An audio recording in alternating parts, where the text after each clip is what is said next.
Кто про что, а часовой про флегшипы.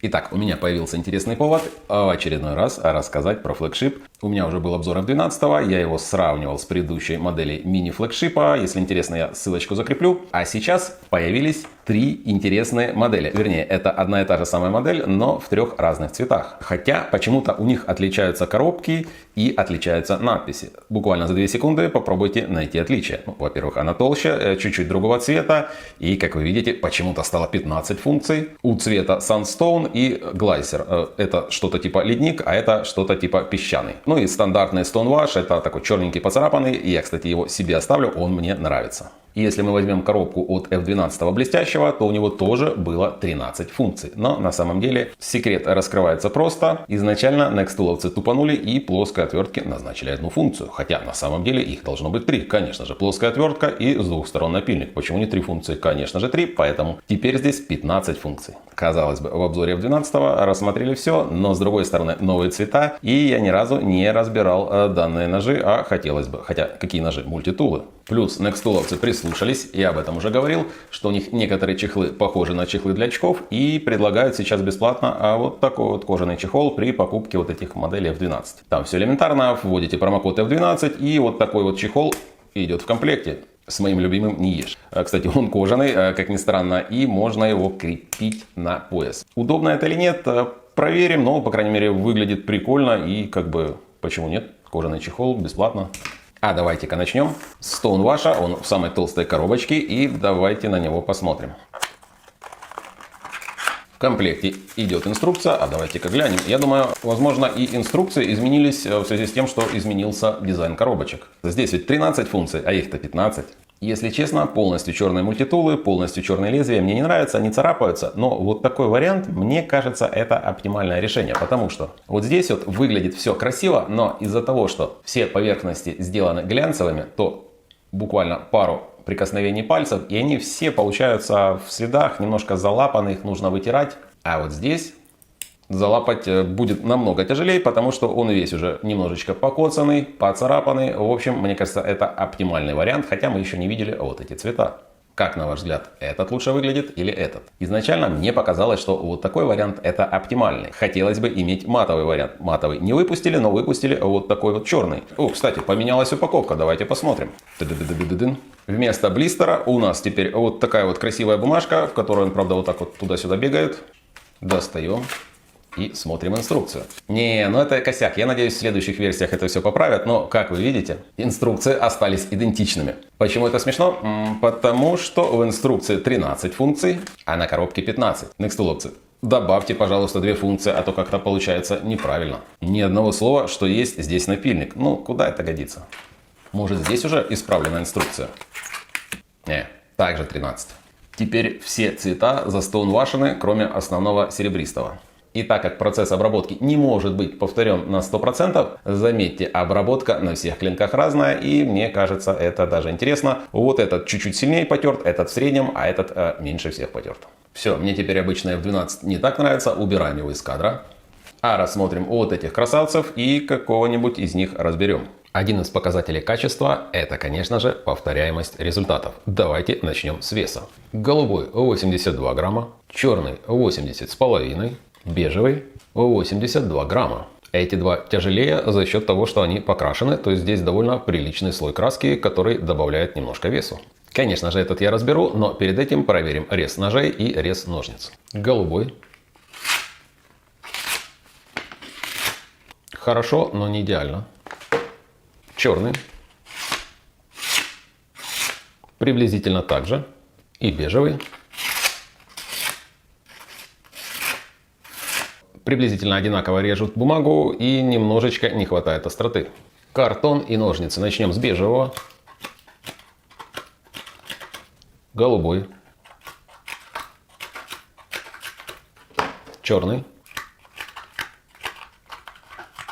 Стойкое ощущение, что у голубого и бежевого буквально на 10% лучше острота как ножниц, так и ножа. Возможно, потому что я этим пользовался, а этими я не пользовался.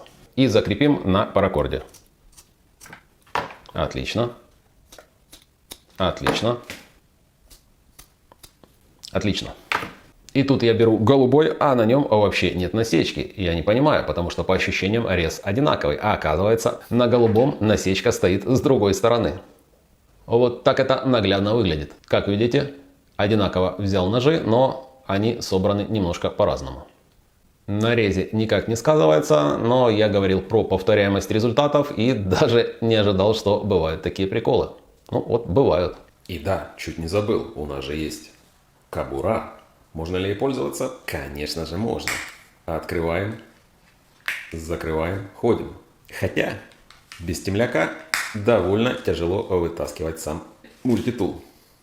Но это возможно, поэтому кобуру придется пользовать, конечно же, с темляком. На первых порах, пока она не растянется. А она ведь кожаная, поэтому растянется. В комментариях заметил, что некоторые пишут, надежность не очень хорошая у данной системы блокировок. И вот эти вот штучки, я так понимаю, у кого-то отламываются. Но здесь я не уверен, что они отламывались конкретно у того человека, который писал, а не просто он где-то это увидел на форуме. Если у вас реально была такая проблема, напишите. Интересно услышать. И, конечно же, давайте попробуем разберем, потому что я говорю, что можно разбирать, и многие говорят, можно разбирать, но реально я не разбирал. Слова это хорошо, а по факту лучше проверить. Суть этого ролика – показать новые цвета и попробовать разобрать. Обычный китайский набор за 3 бакса. Я без проблем с помощью этого набора смогу разобрать, наверное, данный мультитул. Один открутился, а второй просто выдавился. Заодно оценим качество комплектующих. И, конечно же, хорошо, что я снимаю видео, иначе потом в обратном порядке могу не собрать. Как вы видите, достаточно одной отвертки. Некоторые легче откручиваются, некоторые нужно прикладывать усилия. Так, и вот здесь уже у меня немножечко обходится, попробую вызвать тяжелую артиллерию. Так как ось у нас все время стоит в подпружиненном состоянии, то ее можно вытащить, к примеру, вот в таком закрытом состоянии. Это немножечко легче. Давайте посмотрим, что произойдет. Оп. Оказалось, показалось. Я взял вот такое вот надежное крепление Torx T10, и он подходит. Хотя я уже думал, что нужно искать T9, а где искать T9, я, честно говоря, не знаю, потому что у меня в наборах такого нету. В общем, вам понадобится что-то типа этого, потому что подпружиненные торксы, либо же очень сильно закрученные торксы, вы обычной часовой отверточкой не открутите.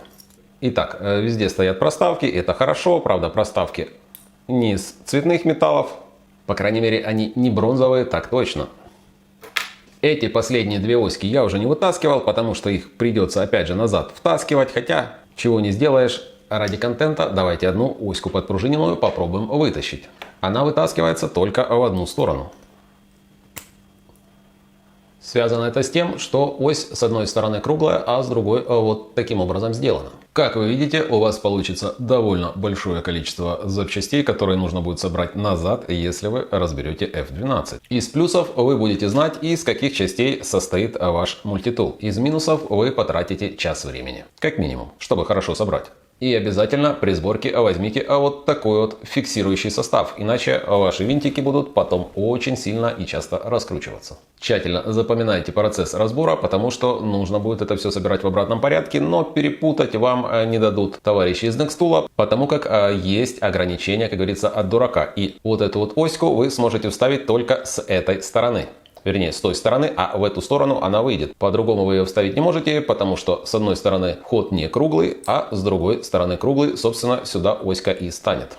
Вот таким образом это дело выглядит, и дальше она проваливаться не будет. Да, вы сможете убрать некоторые минимальные косячки, к примеру, на вот этой вот заготовочке ножа. Сверху есть небольшие заусеницы в эту сторону и в обратную. Они, скорее всего, появились при вырубке, либо же при стачивании вот этой вот верхней части. На работу это никак не влияет, но с другой стороны, если уже разобрал, то элементарно чуть-чуть пройтись здесь алмазным надфилем, и будет все отлично. Детали, на мой взгляд, не одноразовые, вы можете разбирать, собирать, но, на мой взгляд, это такой себе мазохизм. И если ваш мультитул работает, то его не стоит разбирать и собирать, дабы не создавать себе вот такую вот кучу всяких деталей. А их здесь около 50. И на всякий случай у вас должна быть нормальная отвертка, ну или вот такая вот штука, к примеру, из набора отверток, с помощью которой очень удобно откручивать. Вот такой вариант показал себя не с лучшей стороны, потому что некоторые торксы зафиксированы на вот такую штучку и открутить вот такой отверткой очень тяжело. А вот для такой штуки фиксатор для резьбы вообще не помеха.